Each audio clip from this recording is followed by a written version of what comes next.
In this evidence, I wanted to talk about New York City, the Statue of Liberty, how it's related to immigrants, and why it is a national symbol. For this, I want to give some background on the statue's story, the symbolism behind it, context and its location, how it is perceived by the people, by immigrants, and then an intervention to this marginalized group. First, background, construction, evolution, and cultural character. The Statue of Liberty was a joint effort between France and the United States intended to commemorate the lasting friendship between the people of the two nations. The French sculptor Frédéric Auguste created this masterpiece in 1876 and began constructing the statue in France between 1881 and 1884. Then, that same year, the construction of the pedestal began in the United States. Now, its symbolic character.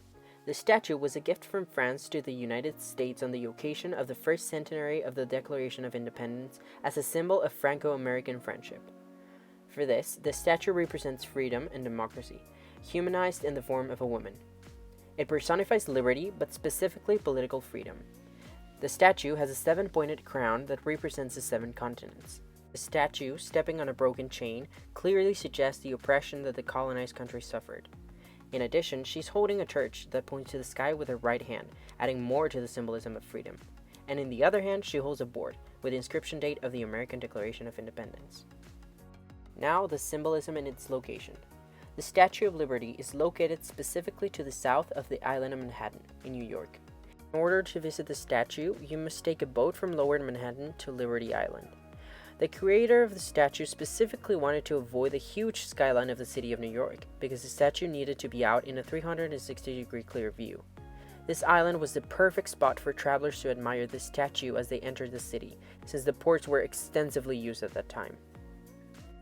This raises the question, how is it perceived by the people of the United States? Well, the Statue of Liberty has been front and center as the main character in some scenes when it comes to movies and the film industry.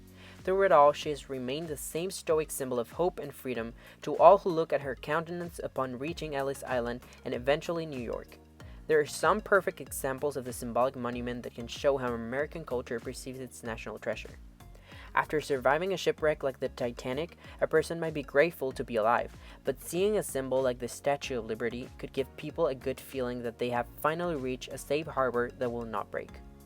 And in some disaster films, she does not survive the storms and tidal waves that sweep over her, while in others, she stands firm but must be subjected to the degradation of nature.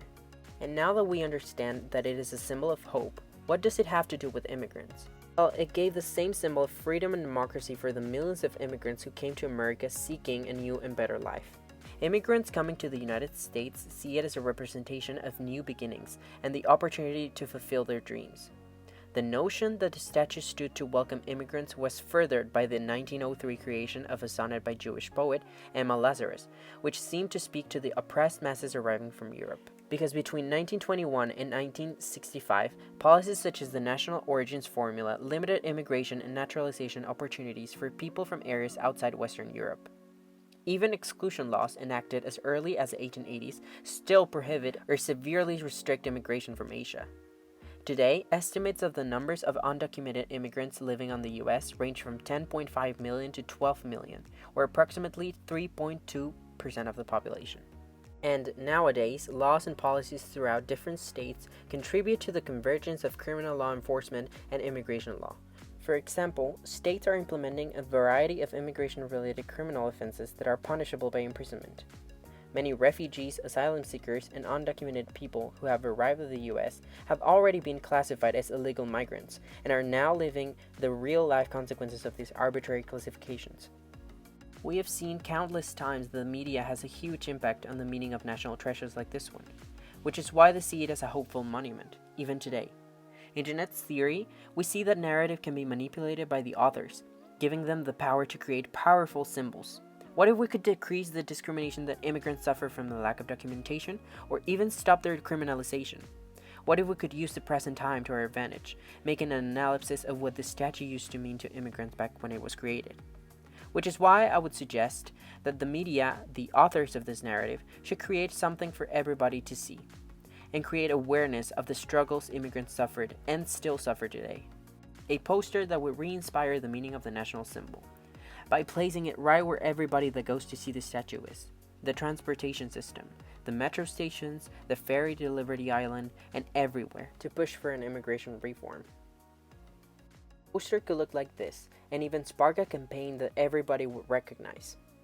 Because Lady Liberty clearly has the ability to mean different things to different people at different times.